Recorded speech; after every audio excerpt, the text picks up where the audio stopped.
are coming together. We figure we're going to run her live, run her well. What's going on? Hi again. How you doing? Oh, you know, keep lagging. Yeah, Bing Bong's always here, in the wings. What's up, Bing Bong? What is up? Everybody tuned in. Let us know where you're tuning in from and what you got rolled up for tonight's very special show. Smoking on a Blue Dream right now from Seedsman. We got people piling in. Let's get this show started. Get her going. We got a guest backstage. We're going to roll her here. Whether she works or not, we're running the show. Let's go live here, Neil. Get us on the screen, brother. Yeah, we got 89 people rolling in. We back. Faces. Dark. So, Joe, give us some context to the last 10, 15 minutes. We were having some laughs backstage, guys. 100% chat. First off, welcome to After Dark. If you're just getting here, this show is brought to you by AC Infinity, obviously on AC Infinity's channel. And tonight you're going to have a chance to win some pretty cool AC Infinity stuff. And we have a wicked guest backstage who is Johnny, obviously Whitethorn Rose hat on. We got the Huckleberry hoodies everywhere. We went to the Emerald Triangle. We met this fellow. We want to showcase him tonight. We've been having technical difficulties getting him on. The internet out there is not as good as the weed, let me tell you. Out right now. Yeah, so let's bring him in. Let's get Johnny in here. But before we get doing that, what are we giving away tonight, Ev? We're actually going to be giving away. One lucky winner is going to be getting the new T5 CloudForge. It's the VPD humidifier. It's brand spanking new, and one special winner is going to get one of these bad boys tonight. T5, keep them plants alive. So and then we also have 4 other winners getting $100 gift cards to AC Infinity. So if you are a winner, make sure you do have an account on their website. And one in the comments. So make sure that after the show, you guys can comment down below for an extra chance to win another $100 gift card. Plus, we got a lot something special coming from our guest as well. He might be giving something away, maybe some little treats. Who knows? And Dakota, what else? Community highlights. We got some videos we're going to show. It's going to be a fun night, eh? Epic community highlights, even some really cool little snippets and trailers from the adventures where we got to meet this legend. And it does seem there's always a little bit of an adventure connecting with the legends through the interwebs. I think we're able to make it happen tonight. Look like we got him backstage. Let's bring him out. Johnny. No further ado, Johnny. Johnny Casali. Hey, guys. Hey, thanks for having me on tonight. Sorry for being a farmer and not too much on the technical part, but we'll do the best we can. And you guys can hear me okay? We can hear you just fine. She's going good now. That's why we love you, Johnny. We'd be worried if you were locked in with the best internet and a full studio and all this stuff. That's why we love you so much. You're a legend. You're a farmer, and it shows. And just showing up on the live, you're able to make it happen. So I'm glad you're here, brother. Well, cool. Thanks for your patience, you guys. I appreciate you. Yeah, there might be a bit of a delay here, guys, in the conversation back and forth because Johnny's internet is a bit delayed. And if Johnny gets dropped, we're going to keep this show rolling. We'll bring Johnny back in if he comes back. And if not, we'll have Johnny back on another show. Right now, Johnny's power's out. So he's a little bit farther from the house and the generator's a little loud. When you're living in these hills, things don't work as they do in our little home garden. So, Johnny, thanks for taking the time, man, out of your beautiful day to have some time with us. But for people that don't know who you are, man, give us a quick introduction really quick of who you are and what you do, and then we'll kind of roll into the show and start getting things going here. Yeah, thanks. I'm just one of the many farmers here in the Emerald Triangle. I'm actually sitting on the side of the hillside on the very piece of property that I grew up with my parents. And, and we're talking in the late 70s, 1976, we moved here to this property and kind of been going cannabis our whole lives, always on the traditional market and now on the legal market. And this plant has been a big part of my life. And the journey has been not like many other people, but it's been incredible for each and every one of us. So I love sharing my story, but whenever I share my story and what the journey looks like, it's always really important to know that what happened to me and what I experienced really was an everyday way of life for all of us farmers, and it could have happened to any one of us. God. I mean, for me, guys, I want to go round table. Johnny's gonna tell us a lot about his farm, but I mean, I want to go back for a minute. I want to cycle back. I mean, all of us have been to this place, right? So, like, what was it like for you guys, Huygen, when you first met Johnny and you seen like what was going on in this area, and for you too, Dakota, like, because he says that like what he just said there, but like go into what your thoughts were when you first came to this place, and then let's show them where Garberville is. We'll show them that, and then we'll dive into this whole story and get things rolling here. Does that sound good? What do you guys think, Huygen? What was your thoughts? Yeah, man, it was Johnny. It was so amazing to be able to tour your farm and have that opportunity and hear your story that you told us during when we were filming and part of the Emerald Legends there. It was just amazing, and you have such a beautiful spot, and you can tell that you have just the utmost passion and respect for everyone in the community, and with your own grows and just the way you have it set up with the plaques and the stories behind it all. Like it's like nothing I've ever seen. So it's so meaningful and so like respectful and caring. I think you're really doing something special there, and the plants are amazing. Just yeah, I agree. I remember when we pulled up, we saw these beautiful trees, like one sitting right behind you.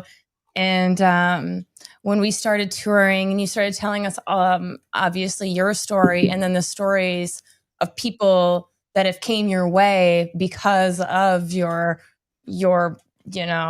what you've gone through. And now the way that you've, helped other people, that really, really just inspires me. And you have such a beautiful garden. You can tell that you really care about it. But I do have to say, my very favorite part of going to your farm was putting little wishes. I think you had a little wish box. We put like our dreams in it. Was that at your farm, I believe? He might be delayed. No, sorry. Say that, Joe. Can you help? What did she ask? Yeah, we're talking about the wish box that was up on the hill there that you have up there by the pond. Yeah. I don't know what I'm going to do with those wishes, but it's a very special thing. I'm a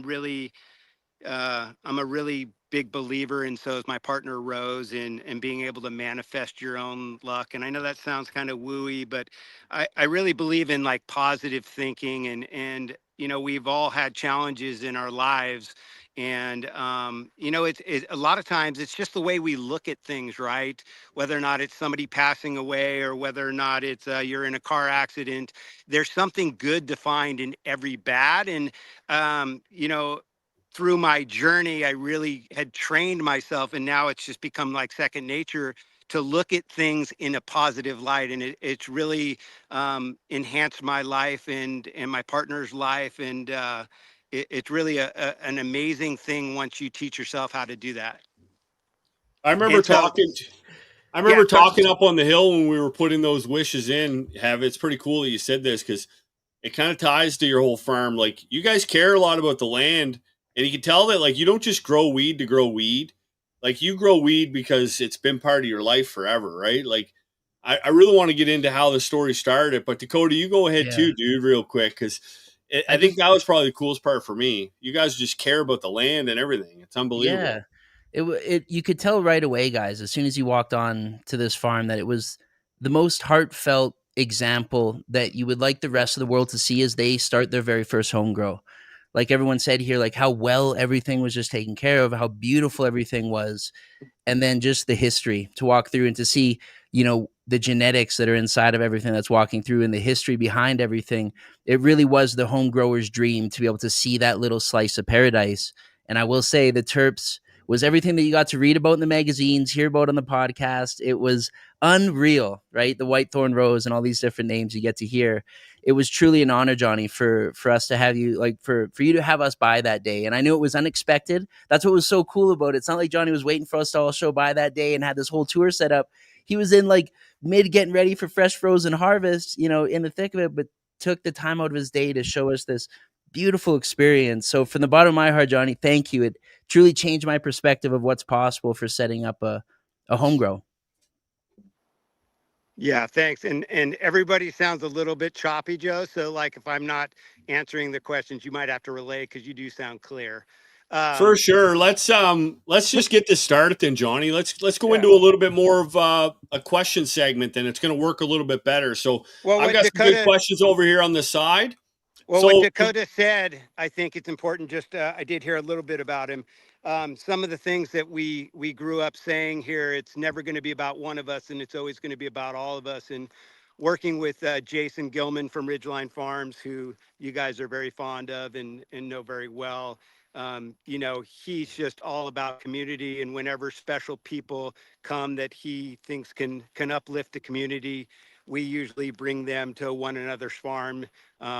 And really share our story. So I'm so grateful that you guys came by. I mean, it's really changed the course of the direction of my farm and where we're headed, and just opened my eyes and Rose's eyes to a lot of things that otherwise might not have happened. So I appreciate you guys. Hey man, we appreciate you too. It was a blast. I mean, not only for us, but we all went there for the community. We've got community highlights coming, and chat. You guys are rolling in. We got 230 ideas. Make sure you hit the thumbs up. Make sure you follow the Instagram. We got Norma G and everybody putting them in there. But Johnny, we're going to go back to the origin story. How did Huckleberry Hill become? And can you take us back to the beginning? Like, this goes way back. Yeah, you know, it's a story that I can say could have happened to any one of us. And I really started growing cannabis with my mom back in the early 80s. And for many of us up here in the country that wanted to make a lifestyle of our own, cannabis was just a very small part of our income, right? We were also commercial fishermen. We fished for salmon, we fished for albacore, we fished for crab, and we also collected firewood in the wintertime and sold it to local merchants. And then we also sold cannabis. But really, it wasn't very long after my mother showed me how to grow all different plants of all kinds, even cannabis, that I fell in love with this particular plant and really trying to find what it really responded to. Because what I learned really quickly and what my mom had taught me was that every different cultivar is different. Every different plant needs individual attention. And it's not, I hear people preaching all the time, oh, what's your SOP? You know, my mom didn't teach me anything about an SOP. She taught me about TLC, right? Every plant needed its individual attention. And, you know, if you're growing one plant, that plant you can give all your energy to. And the larger the scale of your operation, you know, each plant doesn't get as much attention. It's like a kid going to a private school, right? That teacher can give them that individual attention. And a lot of times, you know, they learn a lot more. So, fell in love with growing the plant with my mom, begged her for years to let me grow my own. But as a Christian mother, really struggled with the idea that it was really against the law back then. And was lying to her parents about what we were doing in the country because they were strictly against anything illegal. Long story short, finally convinced her that I should be able to grow at least 10 plants and do little things that I thought were important, like, you know, put rusty nails in the pots or put birth controls in there, birth control pills in there, and see really what these plants responded to. Some of the things worked, some of them didn't work. I don't do any of them today. So at the end of that year, part of the agreement with my mom was that, you know, I couldn't use that money for anything fun. And if I were to make that harvest, she would sell it. And I ended up putting a down payment on 11 acres on the Eel River at the age of 15. And from that point forward, I was just addicted to growing this plant and having it be a big part of my life. And from that point forward, I always had plants that were my own. And my mom just kind of watched me blossom into kind of following in her footsteps, you know, having a green thumb and really figuring out what to give the plants and what they responded to. So behind Johnny, guys, Johnny grows in a very unique way too. He's got a bunch of individual plotted plants, and he'll tell us later on of what these kind of plants mean to him and certain things like that. But it's pretty cool to hear that origin story. We didn't get to hear that story, chat, when we were in Humboldt. We were at Johnny's for maybe what, guys? How long we were there for, Hev? I would say maybe just over an hour. Yeah, just over an hour. Jam So packed. much. Yeah. So that's kind of new for me too. Let's keep it rolling here. Like, what was the scene like back then, man? Because like we hear how awesome it was, but I never got a chance to hear it from like a legacy grower, and I'm sure the chat would love to hear. Like the scene, like back then, was obviously thriving and doing really well, right? Yeah, we were building a community of our own, right? When we needed a technical rescue team or a volunteer fire department or schools in the hills for the kids and the families that lived in these rural properties, we donated our cannabis money to those people that were willing to build them. And so we built this magical place kind of hidden from the rest of the world, or we believed it was hidden from the rest of the world. And we created a life of our own. And, we had to all really trust one another with our lives. And when I say that, it wasn't always easy. There was, law enforcement that came by, and if you were growing too much once in a while, somebody would get busted. But generally, not many people ever got busted that I knew for growing cannabis. And our mentality growing up was, as long as you didn't have too many plants and you got busted one time, it would always be probation. So we always thought, well, we'll use our one shot. If we get busted, then we'll decide what to do with our rest of our lives. But growing up as a kid, it was an amazing way to make a little bit of extra money. And really in the middle, like in 1985, Ronald Reagan came into the scene, and he decided that he was going to really introduce a lot of money into enforcement and declared the war on drugs. And there was, it's really hard to kind of describe what the summers were like as a 16, 17-year-old kid, because it always really revolved around growing. We don't do every single day we grow. That's what we do.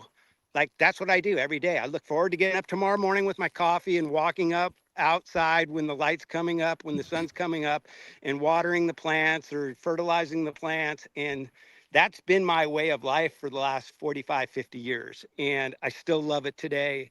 But once Ronald Reagan declared the war on drugs, it really picked up the enforcement side of it.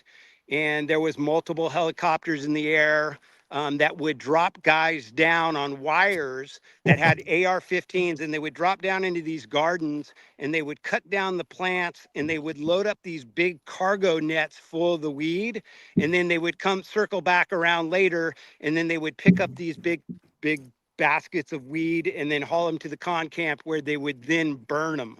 And that was kind of their enforcement efforts, but not a whole lot of people were getting busted. So our mentality as kids, we were like, okay, well, if they focus on one part of the county more than other parts of the county one year, let's just grow with all of our friends, and maybe we lose one or two different gardens a year. But if we make one or two gardens, the price of weed back then was, I think in 85, it was like $3,500.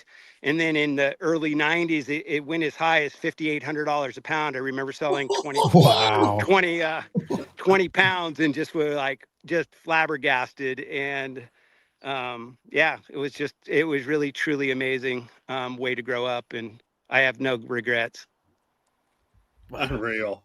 Wow. Yeah. I have so many questions, but we gotta go round table here. Go ahead, Dakota. Where do we want to go with this, brother? Well, there's one we cannot skip, right? And let's dive a little bit into these growing techniques. Tell us about birth control in these plants. What were your findings with that? What was going on there, Johnny?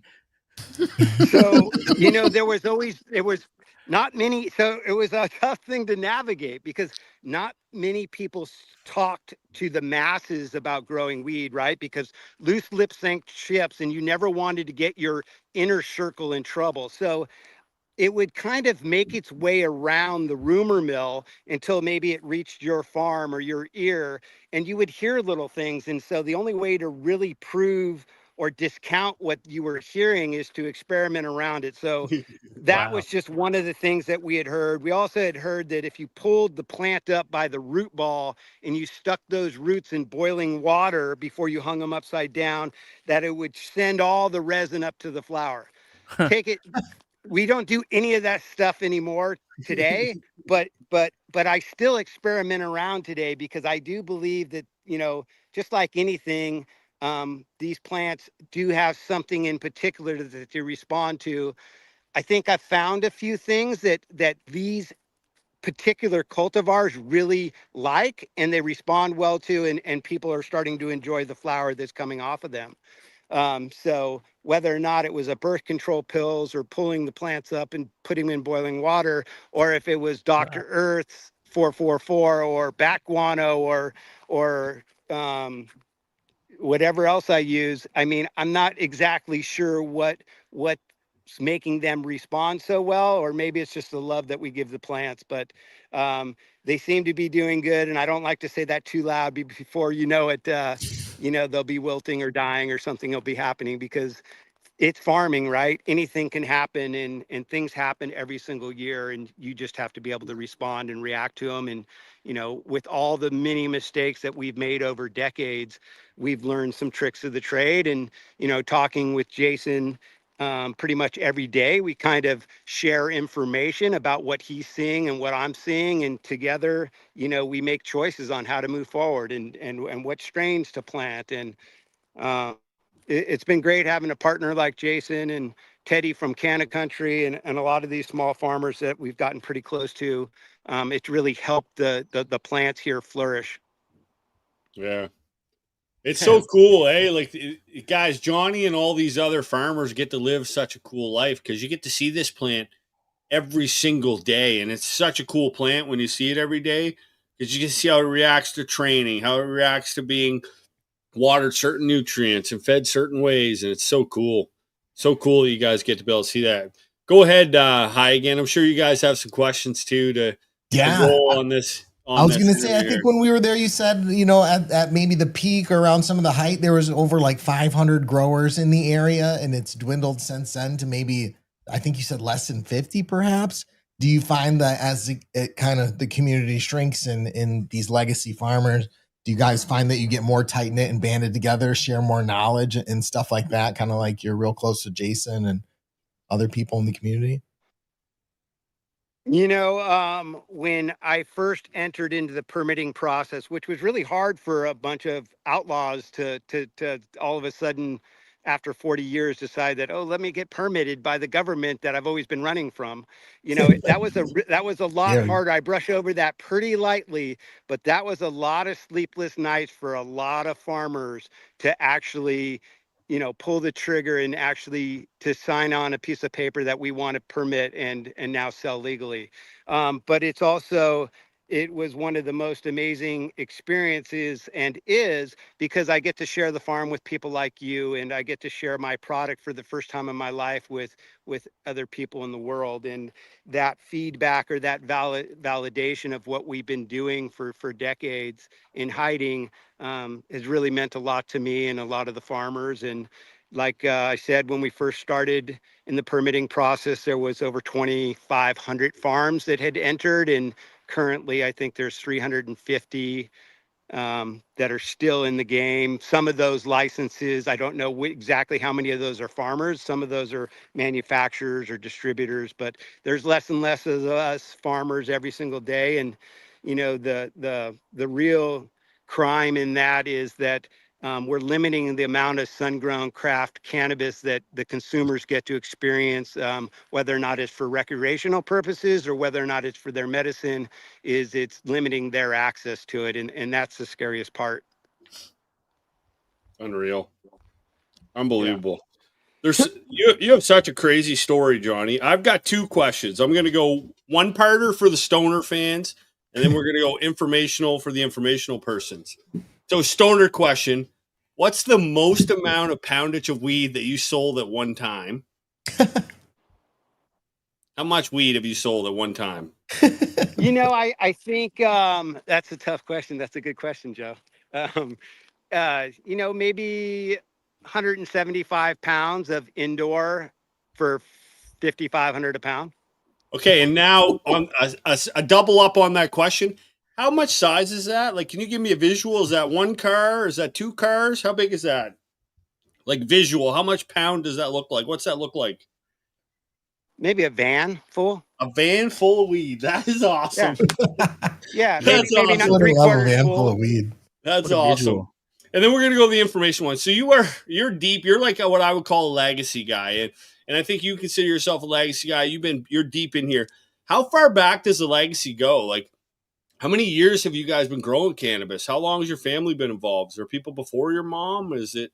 It What's was the really timeline? well. My mom and my dad got a divorce when I was really young, like 2 or 3 years old. And my dad actually moved here too. He moved over the hill, a place called Honeydew, which is about 45 minutes west of here, but it's also a great place to grow. And he was growing over there. And my mom and my dad, even though they separated for their own reasons, they were best friends. And so it made it really easy for me as a kid to go back and forth. And there was a time where my mom and my stepdad and my dad and my stepmom would come over for dinner, and we were all growing together. So, right, I had both step parents over, and my mom was my stepmom's best friend. So it was kind of a weird situation, but it was really an amazing way to grow up. And what was your question, Joe? I don't know, but I love where this is going. Keep going. Yeah, as far as legacy goes, it's really my mom that was known in Humboldt County as having the green thumb, and I really followed her footsteps. And it's in the country, we're all very close to each other, or most of the people that I hang out with are very close with their parents. I know Jason is like so close with his dad, and many of the kids and many of the guys up here and women up here are very close with their parents because we live in the country. You had to rely on one another. And yeah, my mom was my best friend. I mean, I don't know how else to put it. I love it. I really idolized her, and I knew she really struggled with how she was bringing up her son, right? Yeah, how can I give my son the best life I can? And ultimately, at the end of the day, she wanted to move to the country, get me out of the city, and really show me what life was all about, show me how to grow my own food, my own fruit, my own grapes, my own weed, how to fish and how to hunt and how to do all that stuff. And it was the best single gift she could have ever given me.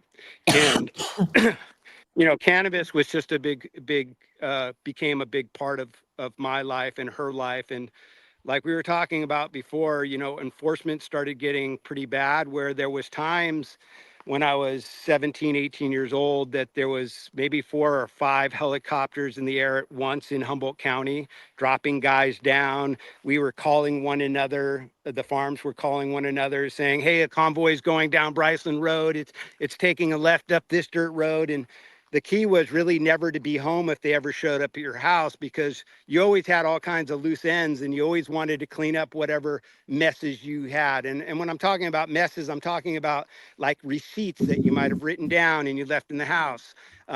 Or in my case, I had left some seeds, I had left some trimming scissors.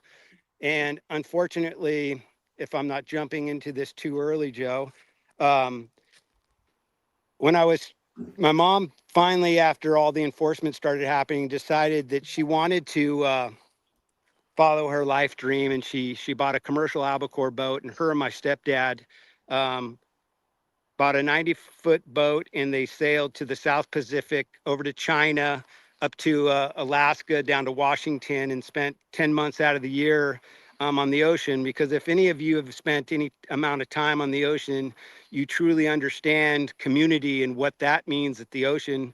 Like if you're yelling on the radio, Mayday, you'll have every ship from as far as can hear your radio transmission coming to your help. So it's, in a weird way, really similar to how I grew up here in Humboldt County, with that kind of community support of one another. And so mom and my stepdad took off out of here, left me to grow the cannabis and to take care of the farm while they went fishing. And unfortunately, part of my journey included an old man down one of our roads turning us in.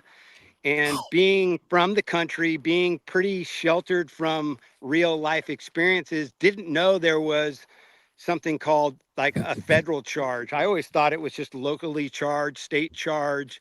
But the difference between state and federal crimes are pretty big. And one morning I had 30 federal agents drive up my driveway, a driveway that housed me and my girlfriend at the time. And I had never had a speeding ticket until that point, and I would never hurt anybody in my life. And when they came up and they held a 9mm in my head, and they spent the next 8 hours searching my house. And then after the end of that search, they gave me a little yellow speeding ticket and said if we wanted to contact you, they would do so at a later time. And so they left. And it wasn't like a CSI movie where you get arrested and you're hauled to jail like I had always imagined getting in trouble would look like. But they were a little bit more patient. And long story short, a year and a half later, they came back with an arrest warrant. They took me down to San Francisco Federal Courthouse building, and they charged me with cultivation of cannabis and also conspiracy to grow cannabis, because 2 or more people committing a crime is also a conspiracy, I guess. I learned that along the way.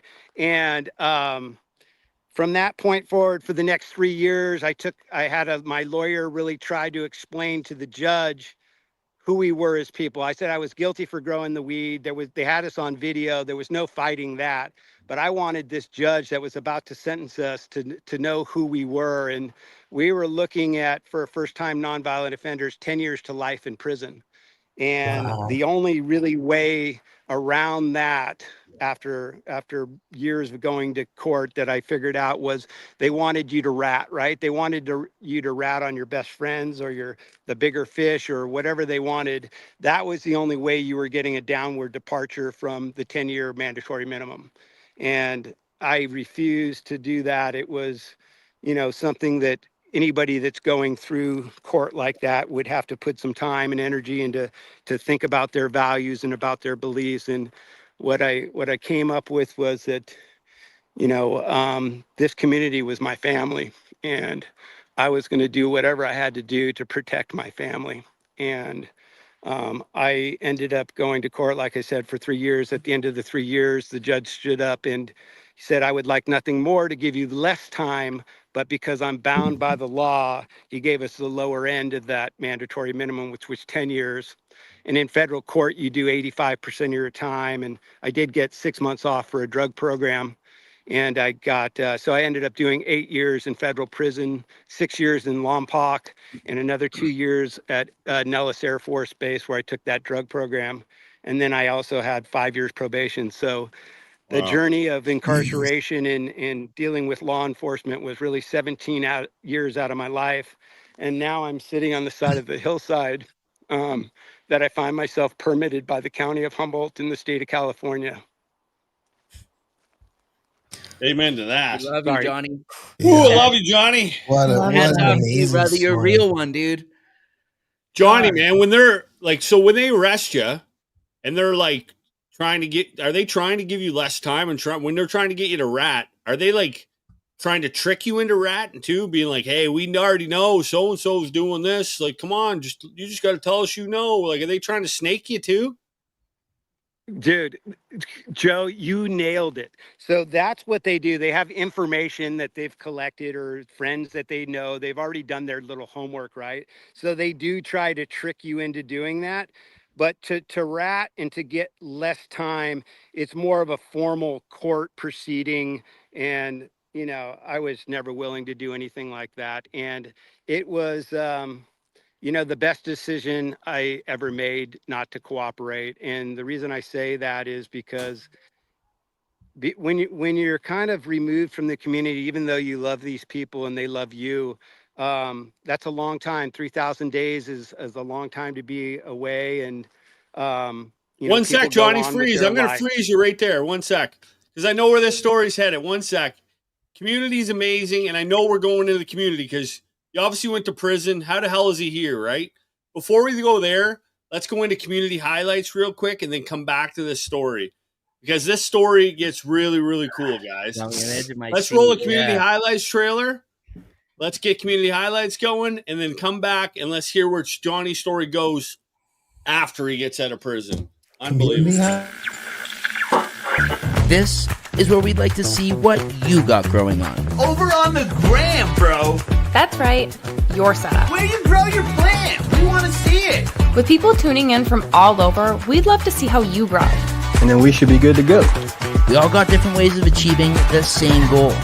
Different flavors and effects in mind. Man, the results I got into that 2x2 were just amazing. So hashtag MyACGrow to get your garden featured on the AC Infinity After Dark show. If you don't know, now you know. It's Charlie, man. Totally, man. All right, we got some community highlights coming. So this is where we dive in. If you're just new here, guys, we dive into the community. We all highlight some people. And we're going to start tonight with Hi again. You go ahead, guys. Oh, we go first? Do I go first? Yeah, you go first. Don't put the pressure on you. Go ahead. My community highlight is Johnny Greens. Let's go. On Instagram. Johnny Greens.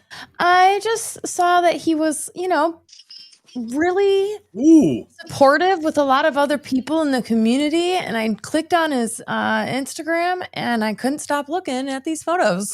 So I decided, oh my gosh, this has got to be my community highlight. Fire. Yes. So,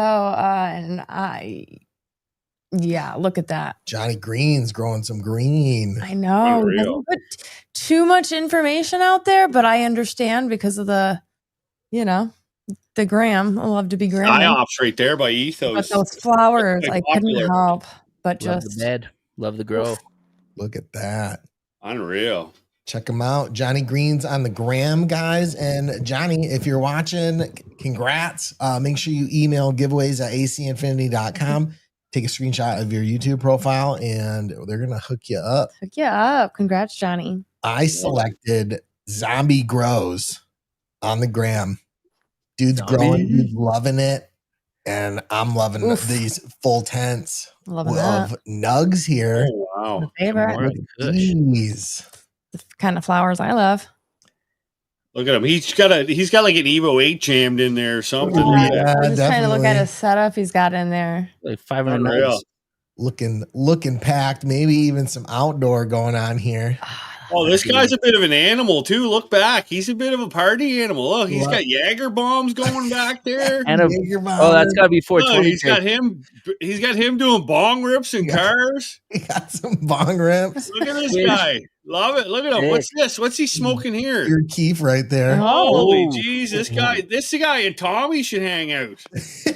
Zombie Grows. Bubble, but still slaps.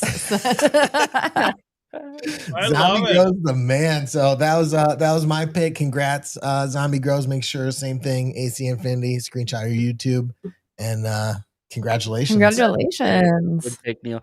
Joe, you take us away. I want to finish us off here this week. I got a cool segue. For sure. For mine, I got to change my hat real quick because this guy's got so much damn fire, man. I had to put on the fire hat for this guy. Damn. We're going to an OG. Dr. Quality Control, you know the man. Oh, yes. Yes. Approved. Fire. Look at him. It's fire all day. Like literally pure fire, all fire. Always. Doesn't matter. That's all the guy grows. And this guy will literally go in the comments on people and he will do a quality check and let you know if you're growing fire. Just if you get QC approved. He's a character. It's great when he good stuff. Yeah, dude. You've proven a couple of ours. I had to put on the fire guy for him. Anyways, over to you, Dakota. Go ahead, take it over, Shout out Dr. Quality Control. No, much love, brother. He's been around from day one, dude. I got one here to segue us back into the show here because the community highlight I got this week is actually someone I met through Johnny. Johnny's going to pick up on this after, but I believe is a neighbor to Johnny. And this guy right here, this is Jordan. If you follow him on Instagram, and guys, please do, you're going to get a real behind-the-scenes look at the day-to-day of a guy who's going to give you 100 stories of the real life of Humboldt. Everything from pitching up hitchhikers, asking him and interviewing questions, to taking you through the garden that day, to showing you the deer that he's seen. He might be on a boar hunt, or he might be off-season and, backpacking or cycling through the Bajas. The dude is out of control, the highest energy, super fun, awesome, great dude, embodies the community, and got to meet him through Johnny. So I just thought he was a great pick. And for anyone who wants to see some cool outdoor growing behind the scenes style, follow Jordan. 100%. So cool. Shout out to I Community love Highlights. Spain. Big, huge shout out to Community Highlights. Shout out to everybody. And we're going to get back to this here, guys. And Snoop Dad. Big, good idea, man. Let's get back to the story. So Johnny's locked up. You're locked up, Johnny. You're in jail. Well, I want to hear some jail stories sometimes when me and you were smoking weed sometimes because I'm coming to visit again. I want to hear the jail stories then, but bring us past jail. You're getting home from jail, man. Like, how does that look? He said he can't hear us, I don't think. Sorry, Can't hear us, Johnny? I can you sort of sound a little robot-y. I'm sure it's on my end. All right, no problem. I'm going to talk slow for you. So bring us back. Yep. Yeah. I can hear you. Bring us back to the story. Yeah. Why don't we move into the Whitethorn Rose? We can play the trailer, have him hop in and out. Okay, perfect. Go ahead. Yeah. Johnny, do you want to hop off and hop back in? And we're going to load up a trailer here for the Whitethorn Rose. Okay, sounds good. Okay. Perfect. So, guys, what we're about to play right here was the very first time we ever got to experience what is the Whitethorn Rose. And then hopefully Johnny's back and we get to dive in a little bit more into some of the stories. Wild. Yeah, unreal. The aromas, dude. This is my first time seeing the Whitethorn Rose in person, and I am officially a huge fan. Huckleberry Hill truly felt like a magical place, and the words will never describe the aromas from this Whitethorn Rose. Dude, this is crazy. I get it, dude. I get it, bro. It's ridiculous. No wonder the whole world's talking about this stuff right now, bro. It's not only beautiful, but the terps are there, Jorge. Get a whiff of these. Whitethorn Rose. That's Jorge Alley right there. Oh man, yeah. Hey, you guys have all seen the Whitethorn Rose, right? You guys seen the podcast? We were talking about weed. I just started getting into weed, and he broke out Whitethorn Rose. And I smelled it, and I just loved the smell immediately. It's so good that Bert Kreischer even brought it home and grew it in his backyard. Hey, give me a pair of clippers. I'm really bad at pot. I mean, like I like smoking it, but I'm still like a lightweight.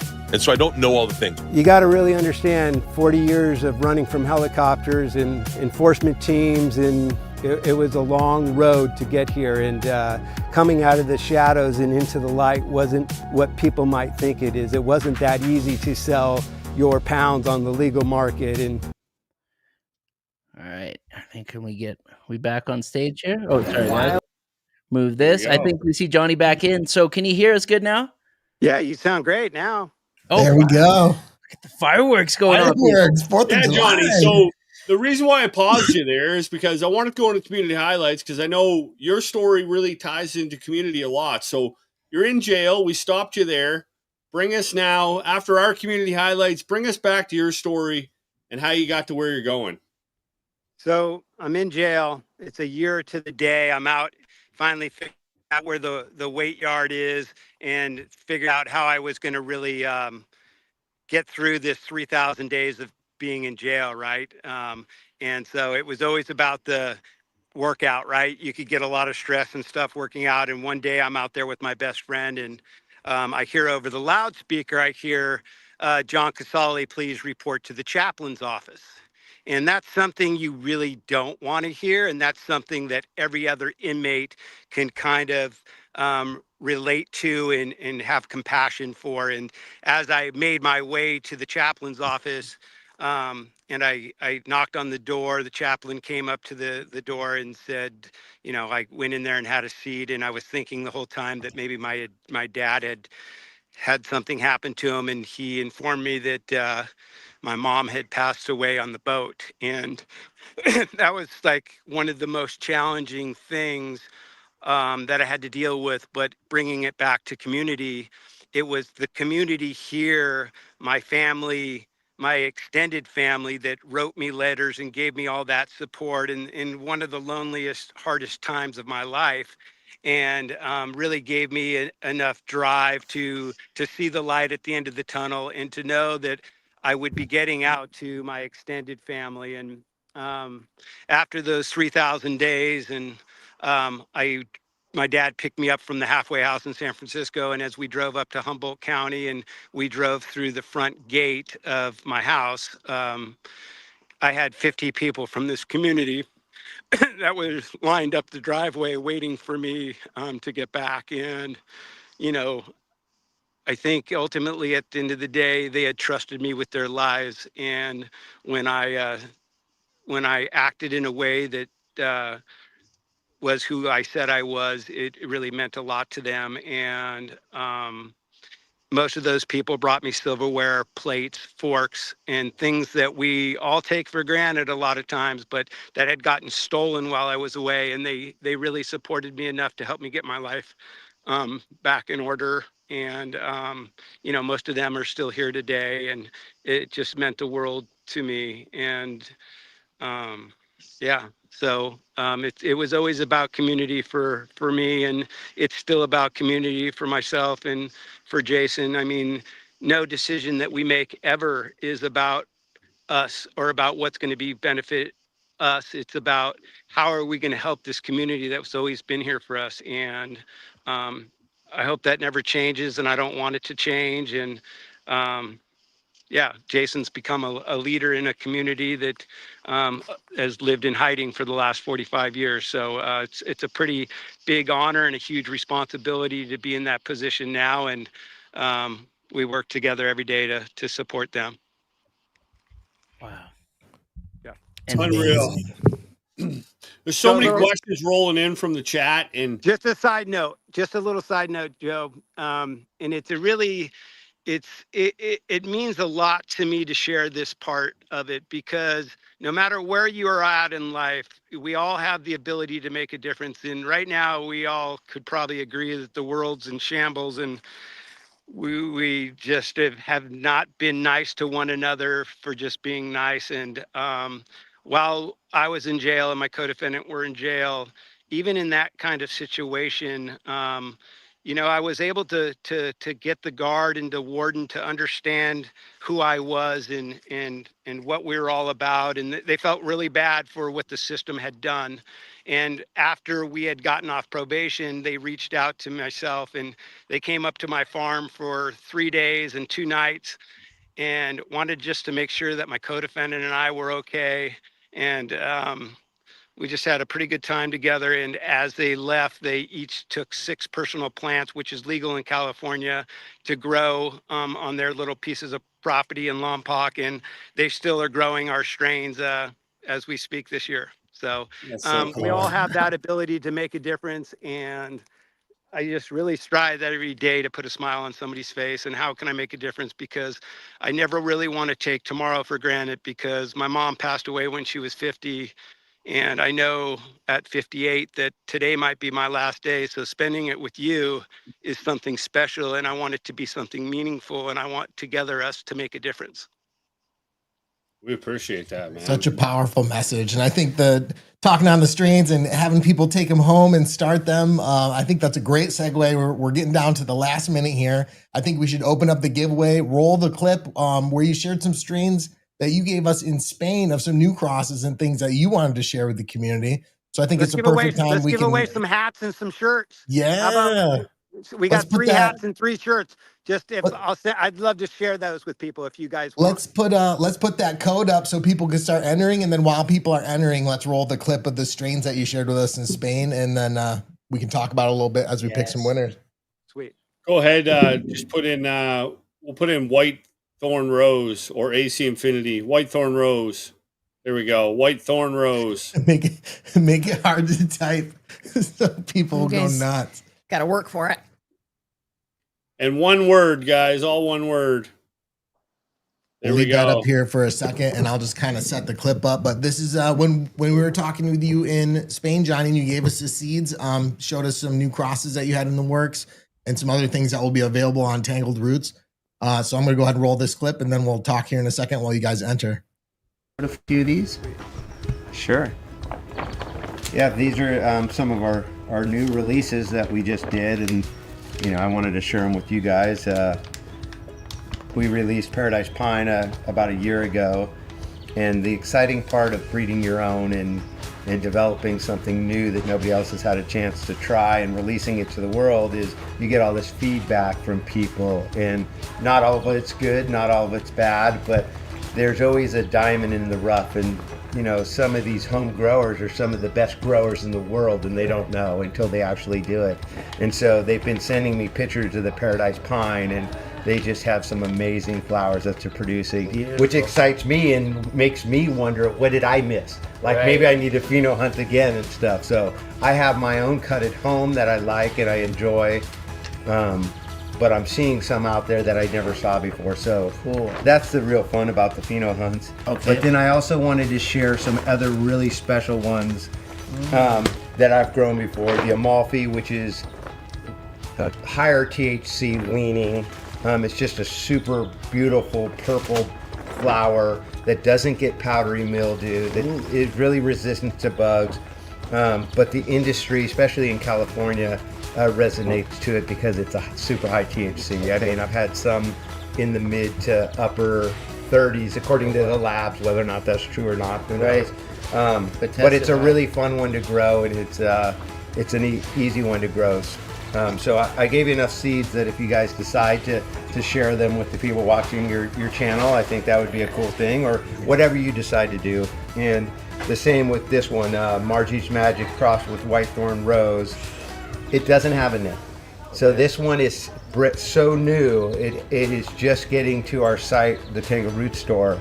But I wanted to also share that with you because part of the excitement, like I was saying with me, is being able to do that pheno hunting with the world, with those home growers. And so I just wanted you to have that opportunity. And I also want to give you an opportunity, since I haven't come up with a name, and names are becoming harder and harder to come up with. Yeah. Maybe collectively we all come up with a name together. Oh. A lot of times I put it out to people, and I've come up with names that, you know, they've come up with names that I end up using.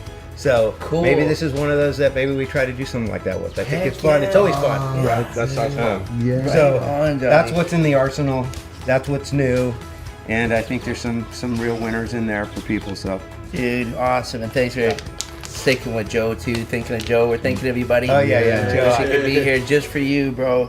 The energy you guys have, right? I had multiple people say, I saw the video that you guys all created, and really resonated with those people and really told the story of the small farmer. So I hope you guys all know it in your little way, how many people you touch which had a positive reflection on that small farmer. And another thing we were doing here is educating, which you guys did for so many people on a bigger platform. So big thanks, big love to all you guys. What it does for us is, because we live in the hills and because we are so shadowed from the big picture, you know, it gives us different ideas. It puts another light at the end of the tunnel for us and what is possible, right? Instead of just saying, yeah, we're going to grow for dried flower and this is how we did it, this is how we've been doing it forever. It really gives us an opportunity and an outlook on what's possible.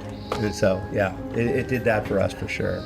We're coming back. You're not going to be able to get rid of us now. We're coming back every year. Oh, beautiful. So amazing new creations, dude. Yeah. We have people that are growing them out now, and we're getting some good pictures in the Instagram chat. So excited to see who comes up with some cool names and some winners. So and give it a shout out, Johnny. What's the best place to be able to get, any home growers want to get their hands on some huckleberry to be able to test at home? Where do they find it?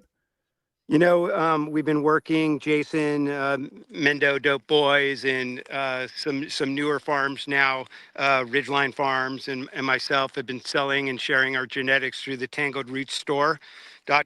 And you could always go to the different websites that we have to look at the farms and look at some of the flower. That's pickhumboldt.com. And the best way really to us is about 4:30 in the morning on Instagram. You can DM us and ask us any questions, and you're the reason we're doing what we're doing. I mean, there's no other reason. It's not for the trophies. It's not for I grow the best weed. It's the first time in our life that we've got to share our life's work with people. So I hope people know that. Much love, Unreal. brother. Thank you for sharing it. So, first giveaway, we're going to give away the T5. We're going to roll this for the first one, and then the other ones are going to win the $100 gift card. This thing's actually got heat in it too, guys. So it's going to make a big difference if you're humidifying in a basement. If you add heat to it, it will actually dissipate better, and you're going to get a little bit better kind of flow with your humidifier. So give away this one first. Let's roll her. For the T5. 5. First winner is... This guy wins a hat and a shirt too. Here we go. This girl. Heather France. France. So Heather will win a hat and a shirt too. Perfect. Major. So first, and then we'll do 2 other hats and shirts at the end. Does that sound good? Sounds great. Hey, and just make sure you get me their addresses and their sizes, and I'll send them to them. Okay, perfect. All right, let's go again. This one's going to be a $100 gift card. Just a $100 gift card. This is awesome. This is cool. Love this. Some beats. Johnny, how much longer do we have for the plants here, buddy? They'll usually be done September 15th, right in there. So 2 more months. They're starting to stack up a little bit. You know, they're starting to feather out, which is a good sign. So this is really when all the challenges start to happen. So, you know, we're out here every day kind of just poking around and checking it out. And yeah. Love it. I love the size on them already. It's so Syntax. We got one more. We got another one here going. $100 gift card. Roller again. Winner number 3. $100 gift card. I see 420s there. Low. Kate, Michael, Ricky, Chaz. 420. Stay high. Sir Smokes a lot. Smokes a lot. Well deserved. Let's go again. Roll another one. Another 100. We go. That's 200. So we got one more 100, right? That's right. We got one more, sir. And then one in the comments. Woo, Calgary Gary. There we go. I love that. He's in the DMs all the time. Well deserved, Alberta. Then we got one more 100. Roller again. Nice. Let's go. Let's go. Come on, come on, come on, come on. What do we got here? Easy Buds? Nope. David. David Meza. And then we got to do 2 hats and t-shirts. And make sure you guys are emailing giveaways at acinfinity.com with a screenshot logged into your guys' YouTube account to claim your prize. Go ahead and roll it one more. This one's going to be a hat and a t-shirt from Johnny. I love this. Man, I want to roll. Oh, Carius Green. Go ahead, guys. If you got anything you want to say before you head out to Johnny, go ahead and roll it around. Hi again. Homegrow TV. I just wanted to say I want to try. Oh, you guys are muted. Hi again. Or we can't hear you. I just wanted to remind everybody to come back and drop a comment when the live is over. There's still another chance to win. So, you know, say something special about this community, what it means to you, and maybe you'll win another gift card or a prize from AC Infinity. I was wondering why I was the only one talking over here. You guys we were over here. We were talking. We were over here yelling and stuff. Yeah, Icarus. I'm like, what's going on here, guys? All right, we got one more hat and t-shirt. I just want to say what an honor it is, Johnny. It's so sick hearing the story every time. Gives me goosebumps. So grateful. It gets emotional every time. I don't know. It just brings back a lot of feelings that I'll probably never be over, but it's all good. Yeah, and it's guys like you for the reason we're able to do what we do and grow at home. So I just want to say thank you from the bottom of my heart for sharing your story, being out there no matter what happens, sharing the love, sharing the plant, the medicine with everybody, brother. Great. Thank you, Cody. Appreciate it. Thank you so much, Johnny, for giving us your time. Thank you, AC Infinity, for allowing all of us to do this channel for the community. And thanks to the community for tuning in. That's AC Infinity After Dark. We'll see you guys next one. Is there a code for Tangled Roots? Stay high. Yeah, Legends, I think, also works on Tangled Roots, but I heard word on the street they got a discount going on all weekend or something. So check it out. Perfect. Code Legends. Use code Legends to save, guys. Yeah, see you in the thanks next for one. that like button. Don't forget, leave a comment. Thanks, Appreciate it, Johnny. guys. See you guys. Much love.